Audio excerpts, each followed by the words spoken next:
এটা কি হলো কিছুই বুঝলাম না। কায়রন পোলার্ড মাঠে আসলেন আর সাকিব আল হাসানকে তুলে দিলেন।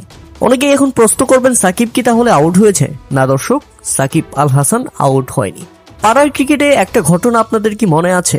ব্যাটিং করতে নেমে এলাকার ছোট ভাইরা যখন ব্যাটিং করতে না পারে তখন তাদেরকে মাঠ থেকে তুলে নেওয়া হয় এবং বড় ভাইরা মাঠে নামে যাতে তারা ব্যাটিং করে রান করতে পারে। কিন্তু এখানে তো সেটাও হইল না। এমআই আমিরাটসের 3 উইকেট পড়ে যাওয়ার পর সাকিব আল হাসান উইকেটে আসেন। টম ব্যাডনকে নিয়ে দারুণ খেলছিলেন তিনি। স্ট্রাইক রোটেট করে যাচ্ছিলেন, 2টি 4-এ 12 বলে 16 রানও করে ফেলেছেন। কিন্তু সাকিব আল হাসানকে তুলে নেওয়া হলো, আর সাকিব আল হাসানকে তুলে দিয়ে কায়রন পোলার্ড অধিনায়ক নিজেই মাঠে এসেছেন, কারণ তিনি শেষ কয়েকটা ওভারে বড় বড় ছক্কা হাঁকাবেন, অনেক বড় স্কোর দাঁড় করাবেন। এই কারণে সাকিব আল হাসান আউট না হলেও তাকে রিটায়ার্ড হার্ড করে মাঠ থেকে তুলে নেওয়া হয়। এরপর 2 বলেই আউট হয়ে গেলেন কায়রন পোলার্ড।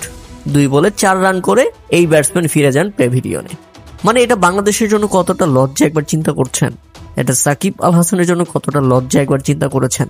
তাকে তুলে দিয়ে সেখানে কায়রন পোলার্ড ব্যাটিং করতে গেলেন, বড় বড় ছক্কা বড় বড় 4 মারবেন, দলের রানটাকে একেবারে চূড়ায় নিয়ে যাবেন, সেখানে গিয়ে তিনি নিজেই ব্যর্থ। সাকিবকে লজ্জা দিতে গিয়ে নিজেই যখন লজ্জা পেলেন তখন মাথা হেড করাটা স্বাভাবিক ব্যাপার ছিল। ভাগ্য ভালো সাকিব এখন ভদ্র হয়ে গেছে, ভাগ্য ভালো সাকিবের সময়টা খারাপ যাচ্ছে, না হলে এইসব লিগ সাকিব আল হাসান তুড়ি দিয়ে উড়িয়ে দিতেন। প্রিয় দর্শক, বাংলাদেশে এমনটা হলে সাকিব আল হাসান এদিন কায়রন পোলার্ডের মাথায় ব্যাট দিয়ে বাড়ি দিয়ে দিত কিনা সেটা আমাদের অবশ্যই কমেন্ট করে জানাবেন।